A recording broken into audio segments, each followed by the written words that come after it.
आज हम अध्ययन करेंगे हमारी बुक भारत, लोग और अर्थव्यवस्था के अध्याय 2 के बारे में। इस बुक से हमने एक अध्याय है वो कंप्लीट कर लिया है। आज हम इसका दूसरा अध्याय देख रहे हैं जिसका नाम है मानव बस्तियां। पहले तो हमें ध्यान होना चाहिए कि मानव बस्तियां होती क्या। मानव बस्तियां वे होती हैं जिनमें कई प्रकार के घरों का समूह होता है, उसे हम मानव बस्तियां कहते हैं। बस्ती तो किसी भी प्रकार के घरों का समूह होता है, उसे हम मानव बस्ती कहते हैं। इसमें मकान है वो एक झोपड़ी के रूप में भी हो सकता है और एक महल के रूप में भी हो सकता है। घरों का समूह हो और घर किसी भी प्रकार का हो उसे हम मानव बस्तियां कहते हैं। सीधी सी डेफिनेशन हमें याद रखनी है, किसी भी प्रकार के घरों के समूह को मानव बस्तियां कहते हैं। बस्तियां आकार और प्रकार में भिन्न होती है, यानी कहीं पे कच्चे मकान और कहीं पे पक्के मकान होते हैं और कहीं बस्तियां छोटी होती है और कहीं बड़ी होती है। जैसे अगर हम ढाणी की बात करें तो वो बस्तियों का छोटा रूप है, और अगर हम बस्तियों में बड़े रूप की बात करें तो महानगरों के रूप में बड़े बस्तियां पाई जाती है। ये एक पल्ली से लेकर, जिसे हम ढाणी कहते हैं, महानगर तक हो सकती है, यानी छोटी बस्तियों से लेकर बड़ी बस्तियां हो सकती है। पल्ली से लेकर महानगरों तक बस्तियों का प्रकार है हो सकता है। अगर हम बात करें प्रकारों की तो बस्तियां दो प्रकार की होती है, एक होती है ग्रामीण बस्ती और एक होती है नगरीय बस्ती। ग्रामीण बस्ती और नगरीय बस्ती। ग्रामीण बस्ती वे होती हैं जहां पर प्राथमिक क्रियाकलाप ज्यादा होते हैं, जबकि नगरीय बस्तियां वे होती है जहां पर प्राथमिक क्रियाकलाप के अलावा अन्य क्रियाकलाप, द्वितीयक, तृतीयक, चतुर्थक क्रियाकलाप ज्यादा होते हैं, वे नगरीय बस्तियां होती हैं। अब हम इनके ग्रामीण और नगरीय बस्तियों में जो अंतर पाया जाता है उसके बारे में अध्ययन करेंगे कि ग्रामीण बस्ती और नगरीय बस्तियों में क्या क्या अंतर पाया जाता है। अगर हम 1 नंबर देखें तो ग्रामीण बस्तियों में जीवन का पोषण है वो प्राथमिक आर्थिक क्रियाकलाप से होता है। ग्रामीण बस्तियां जहां पर प्राथमिक क्रियाकलाप सर्वाधिक किया जाता है, जबकि नगरीय बस्तियों में प्राथमिक के अलावा द्वितीयक या तृतीयक या चतुर्थक क्रियाकलाप है वो ज्यादा होता है। प्राथमिक क्रियाकलाप ग्रामीण बस्ती में होता है, जबकि प्राथमिक के अलावा द्वितीयक और तृतीयक क्रियाकलाप वाली बस्ती होती है उन्हें हम नगरीय बस्तियां कहते हैं। दूसरी अगर अंतर की बात करें तो नगर है वो आर्थिक वृद्धि के नोड, नोड का अर्थ होता है जोड़ने वाली, नोड के रूप में कार्य करते हैं। यह न केवल नगर निवासी को बल्कि ग्रामीण को भी भोजन और कच्चे माल के बदले वस्तु और सेवाएं उपलब्ध करवाते हैं। नगर है वो नोड का कार्य करते हैं, नगरवासियों के लिए भी और ग्रामीणों के लिए भी। ग्रामीणों को क्या करते हैं, भोजन और कच्चे माल के बदले वस्तुएं और सेवाएं उपलब्ध करवाते हैं नगर। अगर हम देखें नगर और गांव के बीच ये जो क्रिया होती है वो परिवहन और संचार के माध्यम से होती है। गांव और नगर ये जो जुड़े हुए होते हैं वो परिवहन और संचार के माध्यम से जुड़े हुए होते हैं। अगर हम तीसरा अंतर देखें तो ग्रामीण लोग कम गतिशील होते हैं, इसलिए उनमें सामाजिक संबंध है वो घनिष्ठ पाया जाता है। ग्रामीण लोग गतिशील कम होते हैं इसलिए इनमें सामाजिक संबंध है वो घनिष्ठ पाया जाता है, जबकि अगर हम बात करें नगरीय क्षेत्रों में जीवन जटिल होता है, तीव्र होता है और सामाजिक संबंध है वो सिर्फ और सिर्फ औपचारिक पाया जाता है। ये 3 अंतर है। हमने देखा है मानव बस्तियां, घरों के समूह को मानव बस्तियां कहते हैं। मानव बस्तियां घरों के समूह को मानव बस्तियां कहते हैं। ये एक पल्ली से लेकर महानगरों तक हो सकती है। अगर हम प्रकार की बात करें तो ये 2 प्रकार की होती है, एक ग्रामीण बस्तियां और एक नगरीय बस्तियां। ग्रामीण बस्तियां और नगरीय बस्तियां, ग्रामीण बस्तियों में प्राथमिक क्रियाकलाप होते हैं, जबकि नगरीय बस्तियों में प्राथमिक क्रियाकलाप के अलावा द्वितीयक, तृतीयक और चतुर्थक क्रियाकलाप है वो होते हैं। अब इनके अंतर की बात करें तो पहला अंतर यही है कि आर्थिक क्रियाकलाप प्राथमिक ग्रामीण बस्तियों में, जबकि नगरीय बस्तियों में प्राथमिक के अलावा द्वितीयक, तृतीयक और चतुर्थक क्रियाकलाप होते हैं। दूसरी अगर विशेषता या अंतर की बात करें तो नगर है वो नोड का कार्य करते हैं। नगर नगर से जुड़े होते हैं, नगर गांव से भी जुड़े हुए होते हैं, तो वो नोड का कार्य करते हैं और वो नगर को ही नहीं, नगरवासियों को ही नहीं, ग्रामीणों को भी भोजन और सेवाएं उपलब्ध करवाते हैं। और उनके बीच ये जो क्रियाकलाप होती है वो परिवहन और संचार के माध्यम से होती है। तीसरा अगर अंतर हम देखें तो नगर है ग्रामीण होते हैं वो कम गतिशील होते हैं, इसलिए उनके जो संबंध पाए जाते हैं वो घनिष्ठ पाए जाते हैं, जबकि नगरीय जो लोग होते हैं उनका जीवन जटिल होता है और उनके जो संबंध पाए जाते हैं वो औपचारिक पाए जाते हैं। ये हमारे ग्रामीण और नगरीय बस्तियों में अंतर था। आप बस्तियों के बारे में अध्ययन करें, बस्ती कब है क्या ना, घर बड़ा सारा घर एक जगह हुआ बिना आप बस्ती कहूँगा। बस्ती है वह एक ढाणी के रूप में भी हो सके और महानगर के रूप में भी हो सके, यानी बस्ती आकार और प्रकार में क्या होती है, भिन्न होती है। ढाणी से लेकर बस्ती महानगर तक के हो सके। बस्ती देखा तो बस्ती दो प्रकार के, ग्रामीण बस्ती और नगरीय बस्ती।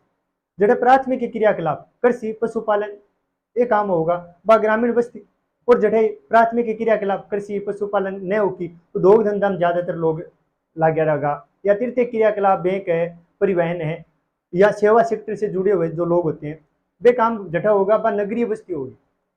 अब ग्रामीण और नगरीय बस्ती का मैंने अंतर क्या पाई जा, एक अंतर तो सीधे से क्रियाकलाप के आधार पर, भाई ग्रामीण बस्तियां का मैंने प्राथमिक क्रियाकलाप और नगरीय बस्तियां का मैंने प्राथमिक के अलावा द्वितीय तृतीय चतुर्थ क्रियाकलाप हो। दूसरा अंतर, वो गांव है या नगर है वो नोड को काम करे यानी जोड़ने को काम करे। गांव से कच्चो माल नगरा में जा और बढ़े से पक्को तैयार होकर वापिस गाँव में आवे, तो नगर है वो नोड को काम करे। दूसरी विशेषता यह। तीसरी विशेषता अगर आप देखा तो एक मैंने तीसरी विशेषता है कि गांव का मैंने जगह संबंध होवे बे मजबूत पाई जावे, जबकि नगर का मैंने जगह संबंध होवे बे औपचारिक पाई जावे। अब आप देखांगा ग्रामीण बस्ती के प्रकार। ग्रामीण बस्ती चार प्रकार की होती है। सबसे पहले अगर हम देखें तो गुच्छित बस्ती, जिसे संकुलित बस्ती भी कहते हैं या अकेंद्रित बस्ती भी कहते हैं। दूसरी अगर हम देखें अर्धगुच्छित या विखंडित बस्ती।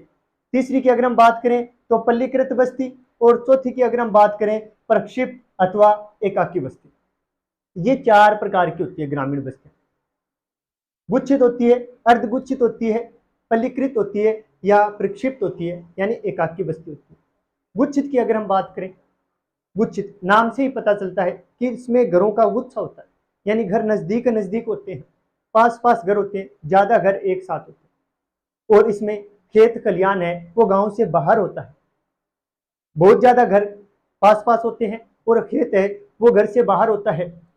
जैसे ये गांव है, इसमें बहुत सारे घर हैं वो पास पास है, बहुत सारे घर हैं वो पास पास है। कई तरह की हो सकती है, आयताकार होती है, रेखीय भी हो सकती है। गुच्छित बस्ती आयताकार भी हो सकती है, रेखीय भी हो सकती है, यानी कई तरह की गुच्छित बस्तियां होती है। इसमें घरों का समूह क्या होता है, पास पास होता है। खेत खलियान है वो गांव से बाहर होते हैं, इसे हम गुच्छित बस्ती कहते हैं। दूसरी अगर हम बात करें अर्धगुच्छित। अर्धगुच्छित गांव के कुछ दबंग अगर किसी एक परिवार को यहां से अलग भेज दें, यहां से कुछ परिवार है वो ये गांव छोड़कर अलग जाकर अपनी छोटी सी एक बस्ती का निर्माण कर ले जिसमें 10-20 घर हो, उसे हम अर्धगुच्छित बस्ती कहते हैं। ये स्वेच्छा से भी हो सकती है, स्वेच्छा या दबाव से भी, अपनी मन मर्जी से भी गांव का कुछ परिवार है वो गांव छोड़कर अलग जाकर बस सकता है, या फिर किसी दबाव के कारण, गुंडागर्दी के कारण भी गांव छोड़कर अलग जाकर बसता है और एक छोटी सी बस्ती का निर्माण करता है, उसे हम अर्धगुच्छित बस्ती कहते हैं। हमें ध्यान रखना है गुच्छित बस्ती जिसमें घर है वो पास पास होते हैं, बहुत सारे घर हैं पास पास होते हैं, और इसमें खेत खलियान है वो गांव से बाहर होते हैं। कई प्रकार की हो सकती है, आयताकार भी हो सकती है, रेखीय भी हो सकती है। अर्धगुच्छित की अगर हम बात करें तो गांव से स्वेच्छा से या दबाव से कुछ परिवार है वो गांव को छोड़कर अलग जाकर रहने लग जाते हैं और एक छोटी सी बस्ती का निर्माण करते हैं, उसे हम अर्धगुच्छित बस्ती कहते हैं। तीसरा प्रकार अगर हम देखें पल्लीकृत। तीसरा प्रकार हमारा, पहला प्रकार ये हो गया, दूसरा प्रकार अगर हम बात करें तीसरे प्रकार की, पल्लीकृत।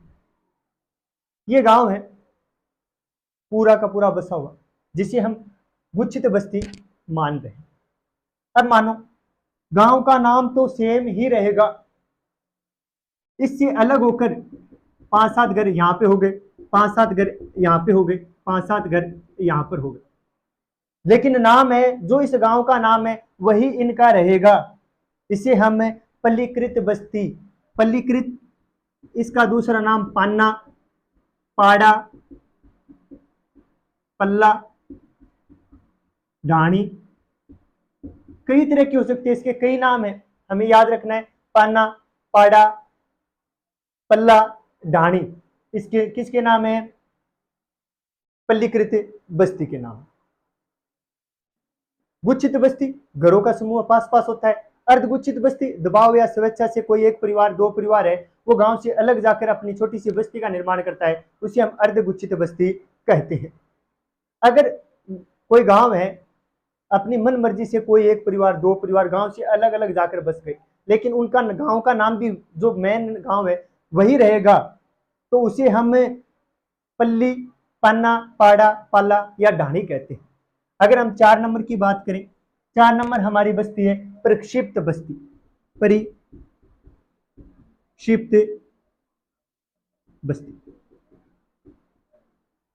ये बस्तियां जंगलों में, पहाड़ों में मिलती, यानी अगर हम जंगल में जाएंगे, जंगलों में और पहाड़ों में जाएंगे, तो कुछ एक दो घर हमें वहां पर दिखाई देंगे, एक या दो घर, उन्हें हम परिक्षिप्त या फिर एकाकी बस्ती कहते हैं, एकाकी बस्ती कहते हैं। ये बस्तियां जो उपजाऊ मैदान होते हैं उनके समीपस्थ स्थापित की जाती है। घरों का समूह ज्यादा होता है, इसमें घरों का समूह कम होता है, यहाँ से दबाव या स्वेच्छा से अलग जाकर रहने लग जाते हैं, इसे हम अर्धगुच्छित बस्ती कहते हैं। तीसरी अगर हम बात करें पल्लीकृत, तो एक मेन गांव को छोड़कर उसके आस पास में छोटे छोटे घरों का समूह बना लेंगे, उसे हम पल्लीकृत, पान्ना, पाड़ा, पाला, ढाणी कहते हैं। अगर हम बात करें प्रक्षिप्त बस्ती की, तो जंगलों में अगर हम जाएंगे, पहाड़ों पर अगर हम जाएंगे, तो वहां पर हमें कोई एक या दो घरों का समूह देखने को मिलेगा, कहीं कहीं पर एक एक घर है वो अलग अलग देखने को मिलेंगे, तो उन एक एक घरों को ही प्रक्षिप्त या फिर एकाकी बस्ती कहते हैं। यह है ग्रामीण बस्तियों के प्रकार। ग्रामीण बस्तियों के प्रकार, 4 प्रकार की ग्रामीण बस्ती। पहली होगी, पहले अगर बात करा तो गुच्छित, यानी घर सगड़ा गुच्छा कमायन होगा, बड़ा सारा घर नजदीक होगा, खेत खात है बे गांव से दूर होगा, और ए जी की उपजाऊ मैदान है, भटई हल्की बस्ती अपना ने देखने को मिल जाएगी। दूसरी अगर बात करा अर्धगुच्छित बस्ती, अर्धगुच्छित बस्ती है पूरे स्यू डर स्यू या आपकी मन मर्जी स्यू, मैन गांव ने छोड़ के नाका जाके एक परिवार रह लग गया, दो परिवार रह लग गया, और बे आपकी छोटी सी बस्ती को निर्माण कर लिया, तो बिना आपा की कहूंगा अर्धगुच्छित।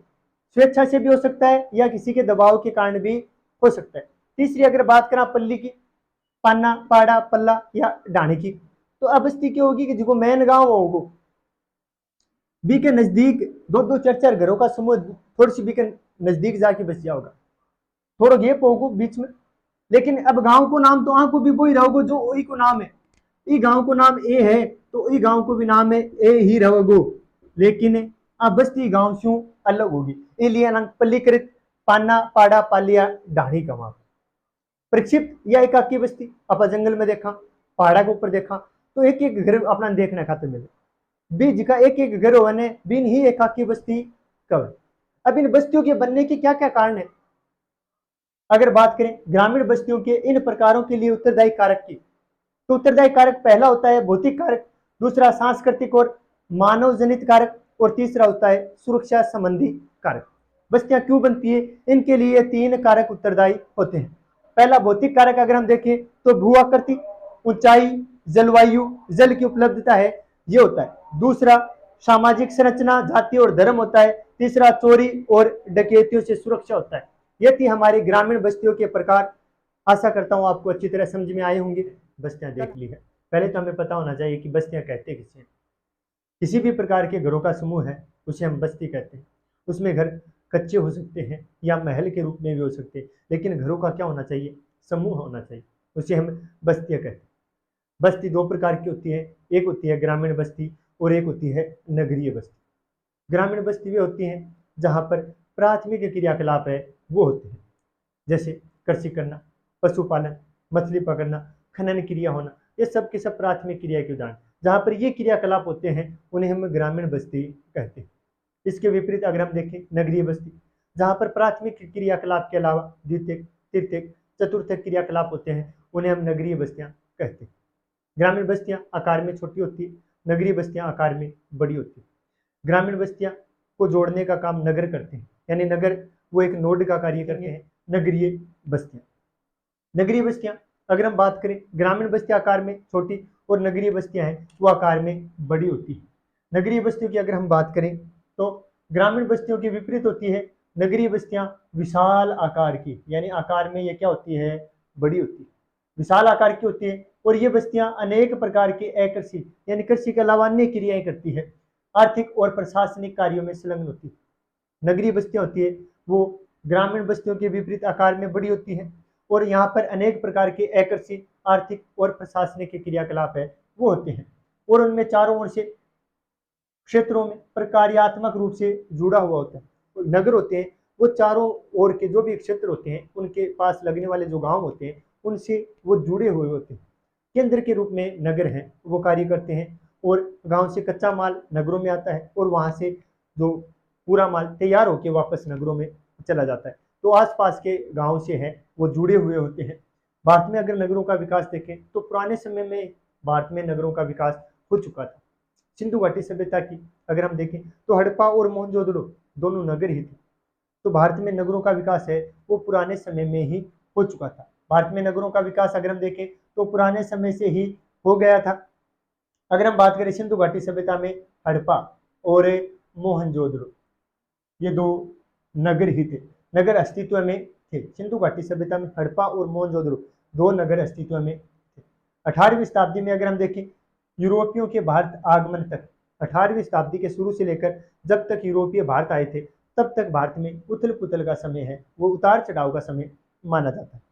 अब अगर हम देखें विकास के आधार पर नगरों का वर्गीकरण, विकास के आधार पर नगरों का 3 भागों में हम विभाजित करते हैं, प्राचीन नगर, मध्यकालीन नगर और आधुनिक नगर। प्राचीन वे नगर जिनका विकास आज से 2000 साल पहले धार्मिक या सांस्कृतिक केंद्र के रूप में हुआ था उन्हें हम प्राचीन नगर कहते हैं। मध्यकालीन नगर जिनकी स्थापना राजा महाराजाओं ने प्राचीन नगर के खंडहर पर ही कोई नया नगर बसा दिया उसे हम मध्यकालीन नगर कहते हैं। और आधुनिक नगर की अगर हम बात करें जिनकी स्थापना अंग्रेजों के द्वारा या अन्य यूरोपीय जो भारत आए थे उनके द्वारा जिन नगरों की स्थापना की गई थी उन्हें हम आधुनिक नगर कहते हैं। प्राचीन नगर की अगर देखें तो जिनका विकास है 2000 साल पहले हुआ था और इनका विकास धार्मिक या सांस्कृतिक केंद्रों के रूप में हुआ है। प्राचीन नगरों का विकास 2000 साल पहले हुआ, धार्मिक और सांस्कृतिक केंद्रों के रूप में हुआ। जैसे अगर हम देखें वाराणसी, प्रयाग और पाटलिपुत्र, मदुरई, तो ये प्राचीन नगर के उदाहरण। वाराणसी, प्रयाग, पाटलिपुत्र और मदुरई ये 4 हैं वो प्राचीन नगर के उदाहरण हैं। अगर हम देखें मध्यकालीन नगर की तो इनका निर्माण राजा महाराजाओं ने किया है। वर्तमान में अगर हम देखें तो भारत में 100 से अधिक नगर हैं वो मध्यकाल से संबंधित है। ये किला नगर है और इनका निर्माण है वो प्राचीन जो नगर थे उनके जो खंडहर थे उन्हीं पर हुआ था। प्राचीन नगर जो खंडहर हो गए थे उन पे नए नगर राजा महाराजाओं ने बसाए थे उन्हें हम मध्यकालीन नगर कहते हैं। जैसे दिल्ली, हैदराबाद, जयपुर, लखनऊ, आगरा, नागपुर ये प्राचीन नगर के उदाहरण। दिल्ली, हैदराबाद, जयपुर, लखनऊ, आगरा, नागपुर ये सब के सब प्राचीन नगर के उदाहरण हैं। और इसी तरह भारत में 100 नगर है जो मध्यकाल से संबंधित है। ये सब के सब मध्यकाल से संबंधित नगर है। अगर हम बात करें आधुनिक नगर की तो इनका निर्माण अंग्रेजों के द्वारा या अन्य जो यूरोपीय थे जो भारत आए थे जिनके द्वारा इन नगरों का निर्माण किया गया था उन्हें हम आधुनिक नगर कहते हैं। तटीय स्थानों पर अंग्रेज यानी भारत आने का सबसे सरल रास्ता था समुद्र। समुद्र के द्वारा, समुद्र के रास्ते से अंग्रेज भारत में प्रवेश किए। अंग्रेज और अन्य यूरोपियों ने भारत में प्रवेश किया। सबसे पहले उन्हें तट जो समुद्र का किनारा था उन पे नगरों का विकास किया। वहां पर अपनी पकड़ बनाने के बाद भारत के अंदरूनी हिस्से में नोडों का विकास किया, जैसे चेन्नई, मुंबई, कलकत्ता, इस प्रकार के नगरों का विकास किया। तो सबसे पहले तटीय स्थानों पर अपने पैर जमाने के लिए उन्होंने सूरत है, दमन है, गोवा है, पांडिचेरी है इत्यादि जैसे व्यापारिक पतन है वो विकसित किए। व्यापार करने के लिए इन पतनों का विकास किया, सूरत, दमन, गोवा, पांडिचेरी। उसके बाद अंग्रेजों ने बाद में मुख्य नोड जैसे मुंबई, चेन्नई और कोलकाता पर पकड़ मजबूत की और इनका अंग्रेजी शैली में निर्माण किया। मुंबई, चेन्नई, कलकत्ता पर पकड़ अपनी मजबूत कर इनका निर्माण अंग्रेजी शैली में कर दिया। अगर हम देखें, अंग्रेजों ने रजवाड़ों पर नियंत्रण के माध्यम से उन्होंने प्रशासनिक केंद्र व ग्रीष्मकालीन विश्राम स्थलों के रूप में पर्वतीय नगरों को स्थापित किया। अब भारत में गर्मी ज्यादा थी, अंग्रेज आए थे ठंडे इलाके से, उन्होंने गर्मी में पर्वतों के ऊपर नगरों की स्थापना कर दी ताकि वो गर्मी में वहां पर जाकर रह सके और उन स्थानों पर नियंत्रण रख सके। राजस्थान में भी ग्रीष्मकालीन और शीतकालीन दोनों ही अलग अलग केंद्रों पर अंग्रेज रहते थे।